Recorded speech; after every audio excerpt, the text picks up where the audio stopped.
नमस्कार विद्यार्थियों।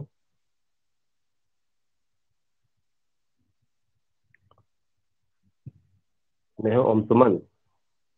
और आज से मैंने शुरू किए कक्षा 10 के चैप्टर फर्स्ट के लेक्चर्स वगैरह।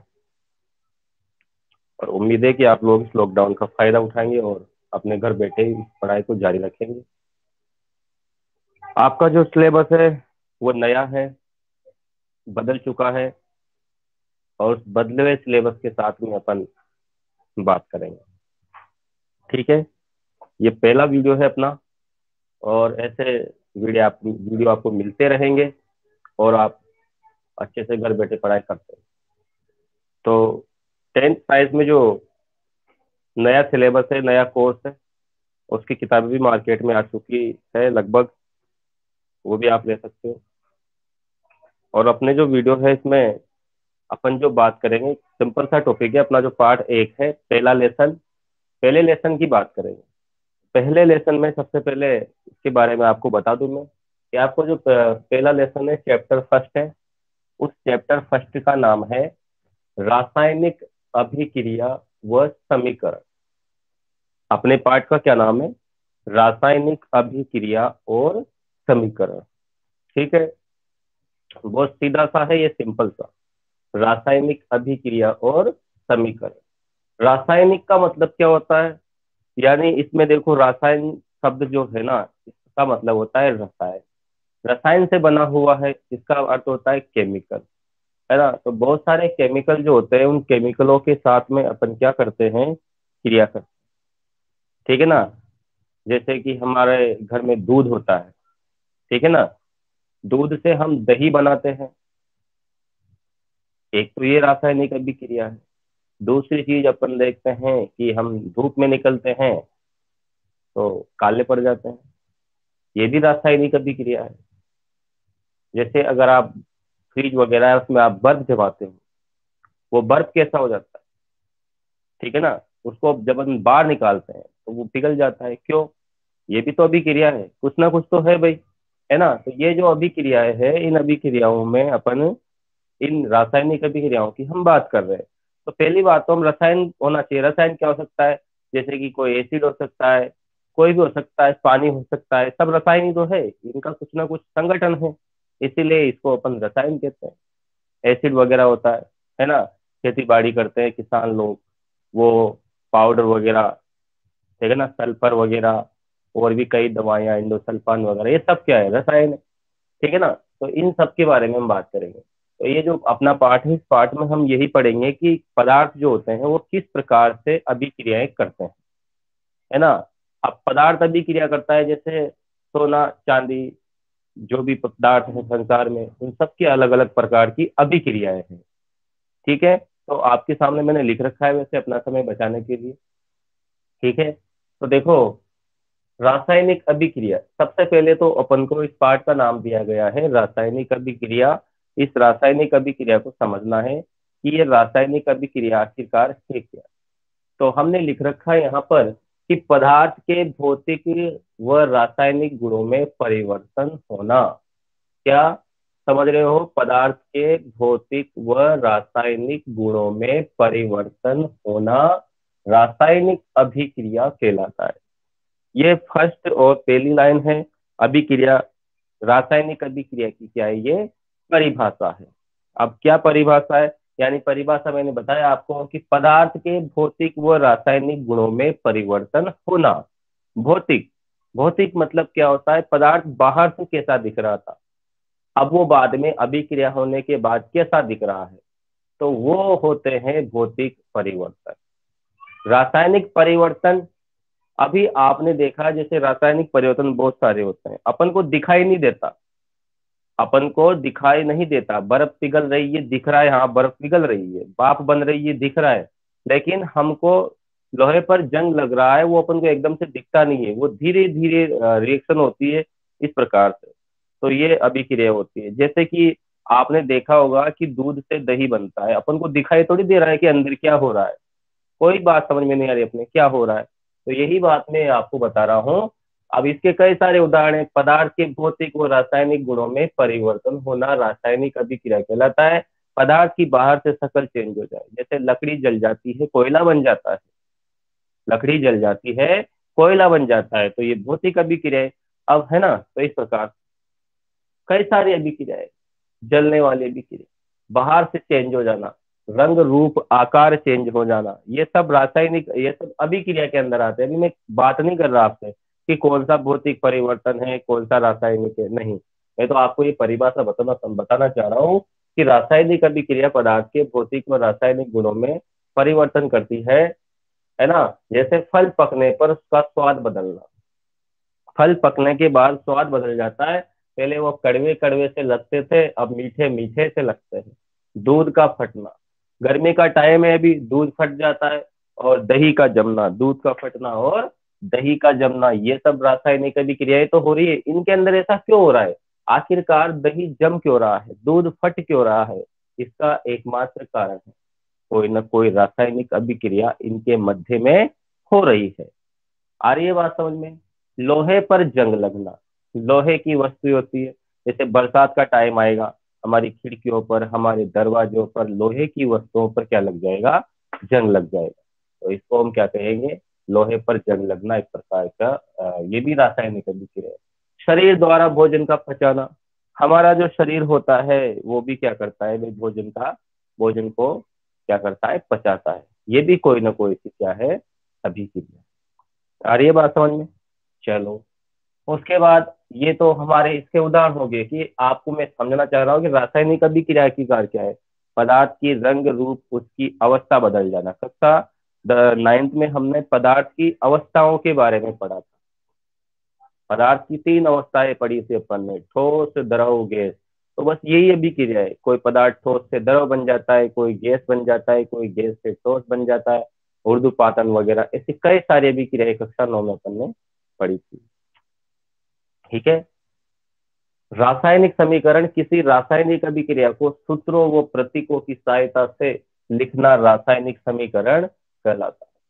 किसी भी जो रासायनिक समीकरण किसको कहेंगे, कि किसी रासायनिक अभिक्रिया को सूत्रों व प्रतीकों की सहायता से लिखना रासायनिक समीकरण कहलाता है। अब मैंने यहाँ भी आपको आगे समझेंगे कैसे लिखते हैं, ये भी अपने पास टॉपिक रहेगा अगला वाला, नेक्स्ट वाला, कि रासायनिक समीकरण को कैसे लिखते हैं। अभी तो इतना याद रख लो कि किसी रासायनिक अभिक्रिया को, जैसे दूध, जैसे ये अभिक्रिया हो रही है, ये यहाँ पर जिंक किससे क्रिया कर रहा है, कॉपर सल्फेट से क्रिया कर रहा है। अभी तो मैंने ऐसे लिख दिया, ये जिंक है, ये कॉपर सल्फेट है, इसकी क्रिया हो रही है और जिंक सल्फेट और कॉपर बन रहा है, ये मैंने लिख दिया, है ना। तो ये तो अपना नॉर्मल तरीका हो गया लिखने का, है ना। जिंक सल्फेट व कॉपर सल्फेट की क्रिया हो रही है यहाँ पर, है ना। तो जिंक और कॉपर सल्फेट की क्रिया हो रही है, और यहाँ पर क्या बन रहा है, जिंक सल्फेट व कॉपर बन रहा है, ऐसा हो रहा है भाई। आइए बात समझ में। अब ऐसा हो रहा है तो इसको हम क्या करेंगे, सूत्रों और प्रतीकों से लिखेंगे, जैसे कि ये नीचे लिख रखा है मैंने यहाँ पर, जैसे कि मैंने यहाँ पर नीचे लिख रखा है जेड प्लस एस्टोसोपोर वगैरह, ऐसे ऐसे लिख रखा है, ठीक है। अभी अपन आगे इन पे बात करेंगे। तो पहली बात तो, अब ये कोई भी रासायनिक अभिक्रिया है, उस रासायनिक अभिक्रिया को अपन लिखना चाह रहे हैं, तो वो कैसे लिखेंगे, है ना, वो अपन आगे अपना नेक्स्ट टॉपिक रहेगा। ये लिखने की विधि यहाँ पर है, देखो। अब किसी भी रासायनिक अभिक्रिया में कौन कौन सी चीजें भाग लेती है, किसी भी रासायनिक अभिक्रिया की मुख्यतः 2 घटक होते हैं। एक घटक तो होता है कौन, क्रियाकारक। अब क्रियाकारक किसे कहते हैं, ये भी तो जानना जरूरी है अपने लिए, है ना। क्या है क्रियाकारक, क्रियाकारक का मतलब क्या हो गया, क्रियाकारक को अभिकारक, यानी जो, अब मान लीजिए दूध से दही बन रहा है, तो उसमें दूध से दही को कौन बना रहा है, आखिरकार किस किस की अंदर क्रिया हो रही है, इसलिए दूध से दही बन रहा है। लोहे पर जंग लग रहा है, तो जंग लगाना वाले कौन कौन से पदार्थ है, उनके बारे में। भोजन को पचा रहा है, तो भोजन को पचाने के लिए कौन कौन से पदार्थ है, आपने पाचन तंत्र पढ़ा था, वही तो है। तो किसी भी रासायनिक अभिक्रिया में क्रियाकार को ये देखो, हाँ सॉरी, क्रियाकारक, रासायनिक अभिक्रिया में भाग लेने वाले पदार्थों को क्रियाकारक कहते हैं। कोई भी रासायनिक अभिक्रिया करा लो, उसमें भाग लेने वाले जो पदार्थ होते हैं उन पदार्थों को हम क्या कहते हैं, क्रियाकारक कहते हैं। जैसे मैंने यहाँ लिख रखा है जिंक और कॉपर सल्फेट, इधर बन रहा है जिंक सल्फेट और कॉपर। तो इन दोनों की क्रिया होने से, इन दोनों को हम एक परख नली में मिला देंगे, इन दोनों की क्रिया होने से क्या बन रहा है, जिंक सल्फेट और कॉपर सल्फेट। जो क्रिया कर रहा है, वे पदार्थ जो क्रिया करते हैं उनको कहते हैं क्रिया कारक, रिएक्टेंट कहते हैं। क्या कहते हैं, रिएक्टेंट। और दूसरी परिभाषा कि किसी भी रासायनिक अभिक्रिया में क्रिया कारकों की क्रिया से बनने वाले पदार्थों को उत्पाद या प्रोडक्ट कहते हैं। सिंपल परिभाषा पहले तो हमको ये जानना जरूर है, पार्ट तो अपना यहाँ से शुरू हो रहा है ना, डायरेक्ट शुरू हो रहा है, लेकिन अपन को ये जानना है कि किसी भी रासायनिक अभिक्रिया में जो क्रिया करते हैं उनको तो कहते हैं क्रिया कारक, है ना। जैसे लकड़ी को जलाना है, तो लकड़ी को जलाने के लिए लकड़ी में कार्बन होता है और उसको जलाने के लिए ऑक्सीजन गैस चाहिए, तो ये होता है। और बनने वाली क्या होती है, धुआं निकलता है ना भाई। हाँ, धुआं निकलता है तो धुआं तो क्या है, प्रोडक्ट है। और जो राख बनती है वो प्रोडक्ट ही तो है अपना। तो जिंक और कॉपर सल्फेट क्या हो गए, क्रियाकारक हो गए, और जिंक सल्फेट और कॉपर क्या हो गए, उत्पाद हो गए। तो किसी भी रासायनिक अभिक्रिया में क्रियाकारकों की क्रिया से बनने वाले पदार्थों को उत्पाद या प्रोडक्ट कहते हैं। क्या कहते हैं, उत्पाद या प्रोडक्ट कहते हैं। उसके बाद बात करते हैं, ये तो हमने ऊपर से मोटी मोटी बातें जान ली, है ना। ऊपर से हमने मोटी मोटी बातें जान ली। अब मैं आपको केवल बाहर से बता रहा हूँ कि ये जो रासायनिक अभिक्रिया है, ये रासायनिक अभिक्रिया कितने प्रकार की होती है। देखो, ये रासायनिक अभिक्रिया दो प्रकार की होती है मुख्यतः, अगर बाहर से नॉर्मली देखा जाए तो एक तो होती है भौतिक अभिक्रिया यानी भौतिक परिवर्तन, और एक होते हैं रासायनिक परिवर्तन। यानी जब भी कोई संसार में रासायनिक अभिक्रिया होती है तो उस रासायनिक अभिक्रिया में क्या होते हैं, दो प्रकार के परिवर्तन होते हैं। एक परिवर्तन तो होता है भौतिक परिवर्तन, और एक परिवर्तन होता है रासायनिक परिवर्तन, जो कक्षा 9 की एनसीईआरटी की बुक में आप पढ़ चुके हो। भौतिक परिवर्तन यानी रासायनिक परिवर्तन की बात करें तो इसमें क्या होता है, ऐसा परिवर्तन जिसमें नए पदार्थों का निर्माण होता है। उसके आगे से पढ़ेंगे यहाँ, नए पदार्थों का निर्माण होता है, भाई याद रख लेना। जैसे जल का विद्युत अपघटन हो गया, नए पदार्थ बन जाते हैं, ठीक है ना। दूध से दही बनना, नया पदार्थ बन जाता है। क्या दही से वापस दूध बना सकते हो, नहीं बना सकते। तो ये जो अभिक्रियाएं हो रही ना रासायनिक परिवर्तन वाली, इनमें हम हमारे क्रिया कारक को दोबारा से प्राप्त नहीं कर सकते। जैसे मान लो इसकी बात कर रहा हूँ मैं, दूध से दही बनने वाली, तो जिंक और कॉपर सल्फेट की अभिक्रिया हो रही है, तो हमको वापस ये नहीं मिल सकता, है ना। ऐसे अभिक्रिया समझ रहे हैं अपन। और भौतिक परिवर्तन क्या होते हैं, ऐसे परिवर्तन जो अल्प समय के लिए होता है, कोई नया पदार्थ नहीं बनता। भौतिक परिवर्तन में कोई नया पदार्थ नहीं बनता है, ठीक है ना। इस चीज को याद रखना। जैसे जल की अवस्था में परिवर्तन होना, है ना। जल की अवस्था परिवर्तन हो गई, बर्फ से क्या बन गया, बर्फ से बन गया क्या, जल बन गया। जल से बर्फ बन गया, ये चलता रहता है। दूसरी चीज, लोहे से लोहा, चुंबक बन गया, चुंबक हटा लो, वापस वो क्या बन जाएगा, लोहा बन जाएगा। तो ये है, तो इसको कहा जाता है कौन सा परिवर्तन, भौतिक परिवर्तन, जिसमें पदार्थ की अवस्था वापस वही की वही हो जाए, तो उसको कहते हैं अपन कौन सा परिवर्तन, भौतिक परिवर्तन। फिर से समझा दो आपको, कक्षा 9th में पढ़ लिया आपने अच्छे से, ये पढ़ा भी दिया गया होगा आपको। तो इस चीज को आप ध्यान से समझे। मैं बिल्कुल आराम से अच्छे से आपको समझाने की कोशिश कर रहा हूँ कि रासायनिक अभिक्रिया किसे कहते हैं, रासायनिक समीकरण किसे कहते हैं। किसी भी रासायनिक अभिक्रिया में दो प्रकार के परिवर्तन होते हैं, एक परिवर्तन भौतिक परिवर्तन, एक परिवर्तन रासायनिक परिवर्तन। रासायनिक परिवर्तन में नया पदार्थ बनता है, भौतिक परिवर्तन में नया पदार्थ नहीं बनता। रासायनिक परिवर्तन में पदार्थ की अवस्था चेंज हो जाती है, भौतिक परिवर्तन में भी चेंज होती है वैसे तो ये चीजें याद रखो। तो भौतिक परि और एक चीज और याद रखो, एक और याद रखो, अक्सर 9th की बात मुझे फिर से याद आएगी। भौतिक परिवर्तन के अंदर पदार्थ के भौतिक गुणों में परिवर्तन होता है, और रासायनिक परिवर्तन के दौरान पदार्थ में रासायनिक गुणों में परिवर्तन होता है। ये कक्षा 9 में पढ़ा था अपन ने। अब आगे बात करते हैं रासायनिक समीकरण लिखने की विधि। कि हम रासायनिक समीकरण को किस प्रकार से लिख सकते हैं।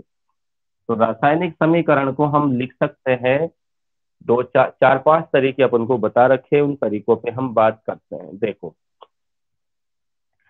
क्रिया कारकों को बाएं ओर लिखते हैं। अब मैंने आपको क्रिया कारक बता दी कि क्रिया कारक होते हैं जो क्रिया करते हैं ना, वो क्रिया कारक। और उत्पाद जो होते हैं उनको कौन सी तरफ लिखते हैं, दाएं तरफ। तो क्रिया कारकों को बाएं ओर लिखते हैं। यदि क्रिया कारक एक से ज्यादा हो तो उनके बीच में प्लस का चिन्ह लगा देते हैं। जैसे ये अभिक्रिया ले लो, नीचे यहाँ पर लिख रखा है Zn प्लस H2SO4।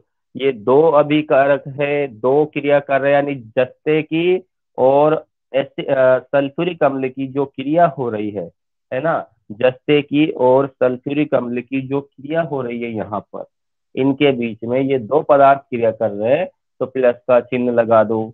ये है ना, यदि एक से ज्यादा हो तो प्लस का चिन्ह लगा दो, एक से ज्यादा हो तो मत लगाओ, कोई दिक्कत नहीं है। जैसे ये देखो, एक अभिक्रिया CO2 से क्या बन रहा है, C+O2, ये बन गया। तो ये जो रिएक्शन है इसमें कोई प्लस का चिन्ह नहीं लगा, लेकिन यहाँ लगाया आपने। इसका उल्टा अपन ऐसे कर सकते हैं, N2 + CH2, है ना, बराबर 2NH3। ये रिएक्शन ले लो, ये वाली रिएक्शन देख लो, इसमें भी हमने इधर प्लस का चिन्ह लगाया, इधर नहीं लगाया। तो जो क्रिया करने वाले हैं उनके बीच में, क्रिया कारक हो चाहे उत्पाद हो, अगर वो एक से ज्यादा हो तो उनके बीच में प्लस का चिन्ह लगा देते हैं। दूसरा पॉइंट कहता है कि उत्पादों को दाईं ओर लिखकर उनके बीच में भी प्लस का चिन्ह लगा देते हैं। जैसे जिंक सल्फेट और कॉपर उत्पाद है तो प्लस का चिन्ह लगाओ। दूसरी बात, इनको अपन जब ये दो तरह की समीकरण मैंने यहाँ लिख रखी है, इसको शब्द समीकरण कहते हैं भाई। ये वाली जो समीकरण है ये शब्द समीकरण है।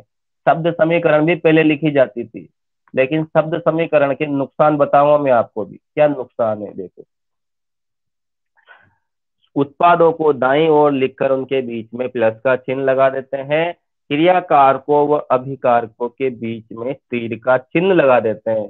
क्रिया कर रहा है जस्ता और सल्फ्यूरिक अम्ल, तो उनके बीच में हमने एरो का क्या लगा दिया, चिन्ह लगा दिया। ये हो गया। और लिख दिया हमने ZnSO4 + H2O। ये बनने वाले हैं भाई जिंक, यहाँ पर जिंक सल्फेट और हाइड्रोजन गैस बन रही है। उस और दूसरी बात, गैसीय अवस्था को तीर से, वो अवक्षेप को किससे दर्शाते हैं, एरो के निशान से। यानी अगर आपको कोई पदार्थ गैस बन के उड़ रहा है तो तीर का निशान, तीर का जो चिन्ह होता है वो ऊपर की तरफ होता है। अगर पदार्थ में अवक्षेप या कोई पदार्थ जम रहा है टेस्ट ट्यूब में, आप जो प्रैक्टिकल कर रहे हो, तो उसमें आपको एरो का निशान नीचे लगाना पड़ेगा। तो यहाँ पर हम क्या कर रहे हैं, गैस बन रही है तो यहाँ पे मैं ऐसे निशान लगा देता हूँ। सूत्रों व प्रतीकों की भौतिक अवस्था लिखते हैं। पहली बात तो पदार्थ को जब समीकरण लिखते हैं तो सूत्र और प्रतीकों से लिखते हैं। कौन क्रिया कर रहा है, मान लो ये जिंक है, ये तो ठोस होता है, इसको एस लिख दो। H2SO4 जो होता है उसको आप लिक्विड लिख दो, है ना। जिंक सल्फेट ये अवक्षेप आता है इस प्रकार से यहाँ पर, है ना, ये अवक्षेप ही है एक तरह से, तो अवक्षेप आता है तो इसको ऐसे लिख दिया अपन ने, तीर का निशान नीचे कर दिया। ये ठोस अवस्था में आता है भाई, और ये गैस अवस्था में है। तो इनकी अवस्था लिखते हैं, आगे डिटेल से बात करेंगे पर इनके बारे में। अभी तो फिलहाल आप ये समझिए कि ये जो आपको बताया मैंने, उम्मीद है आप लोगों को ये वीडियो पसंद आया होगा। और इसको और डिटेल से आप चाहो कि मैं ऐसे और वीडियो बनाता रहूं तो आप इसको लाइक और शेयर करें। सभी 10 क्लास के बच्चों में इसको शेयर करें ताकि उनको फायदा हो, क्योंकि छोटे बच्चे जो होते हैं वो समझ नहीं पाते हैं। तो आप उनको अच्छे से इनको शेयर करें ताकि उनको इसका फायदा मिल सके। धन्यवाद।